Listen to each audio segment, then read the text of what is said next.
There once was a miller who was poor, but he had one beautiful daughter. It happened one day that he came to speak with the king, and, to give himself consequence, he told him that he had a daughter who could spin gold out of straw. The king said to the miller, "That is an art that pleases me well. If your daughter is as clever as you say, bring her to my castle tomorrow, and I may put her to the proof." When the girl was brought to him, he led her into a room that was quite full of straw, and gave her a wheel and spindle. Excuse me. Now I'm broke with a place to starve, bro. I fucking I'm not gonna lie, I did get put on food stamps lately, and that's been helping me. That's been helping a lot. I'd definitely recommend it. Yeah. Cause I live with my dad, but I told them that I buy groceries separately for myself, so they considered like me as my own like supporter, so the sole supporter for me, type of thing, which was cool. Alright.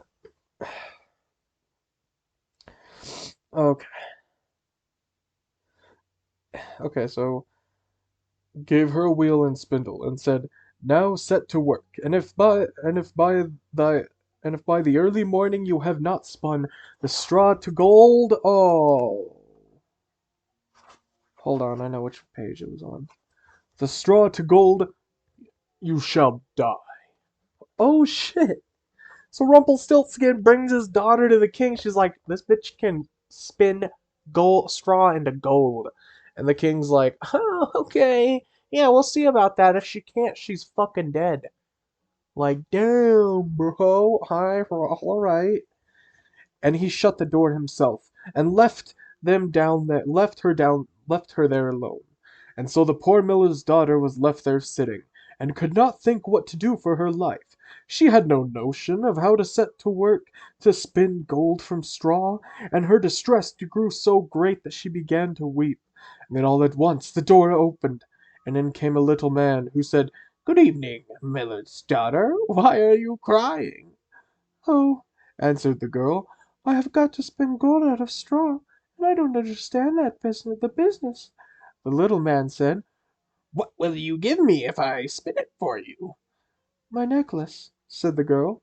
The little man took the necklace, and seated himself before the wheel, and whir, three times round, and the bobbin was full. And then he took up another, and whir, three times round, and that was full. So he went to the morning, and with all the straw he had been spun, and all the bobbins were full of gold. At sunrise came the king, and when he saw the gold he was astonished, and very much rejoiced, for he was very avaricious. I haven't seen that word. Avaricious. Avar. He was very avaricious. He had the miller's daughter taken into another room filled with straw, much bigger than the last, and told her that as she valued her life, she must spin it all in one night. The girl did not know what to do, and so she began to cry, and then the door opened. A little man appeared and said, "What will you give me if I spin all this straw into gold?" "The ring from my finger," answered the girl. So the little man took the ring and began to send the wheel whirring around, and by the next morning all the straw was spun into glistening gold.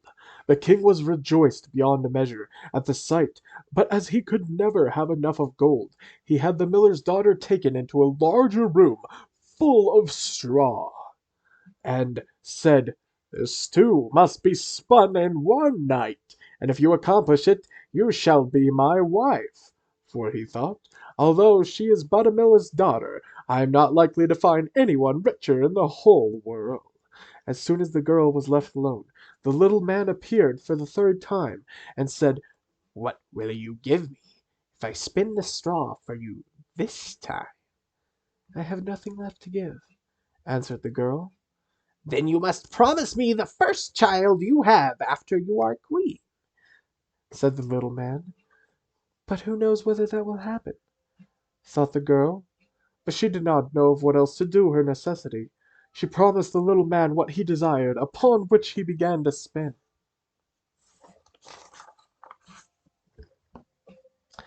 Oof. This is getting intense. Holy shit. Until all the straw was gold. And when in the morning the king came and found all done according to his wish, he caused the wedding to be held at once, and the miller's pretty daughter became queen. In a year's time she brought a fine child into the world, and thought no more of the little man. But one day he came suddenly into her room and said, "Now give me what you promised me." The queen was terrified greatly, and offered the little man all the riches of the kingdom if he would only leave the child. But the little man said, "No, I would rather have something living than all the treasures of the world." Then the king began to lament and to weep, so that the little man had to pity upon her. "I will give you 3 days," he said, "and if at the end of the time you cannot tell me my name, you must give upon the child to me." Then the queen spent the whole night in thinking over all the names that she had ever heard, and sent a messenger through the land to ask far and wide for all the names that could be found. And when the little man came next day, beginning with Caspar, Melchior, Balthazar, she repeated all she knew, and went through the whole list, but after each the little man said, "That is not my name."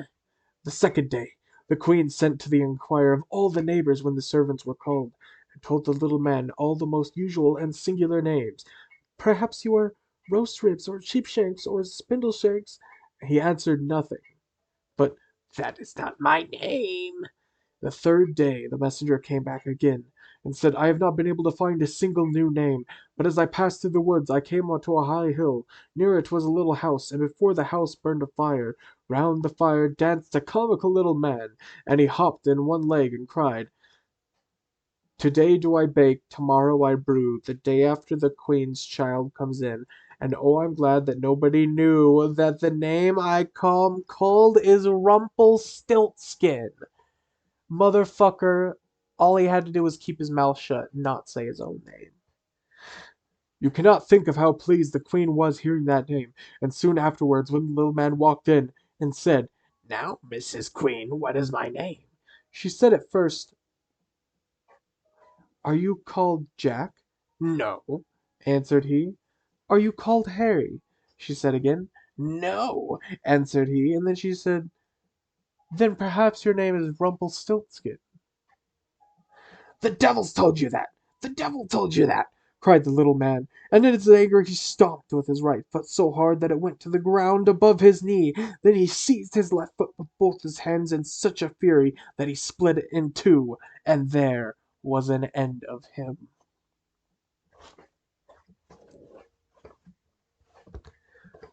Bro got so pissed she guessed his name that he fucking... Holy shit.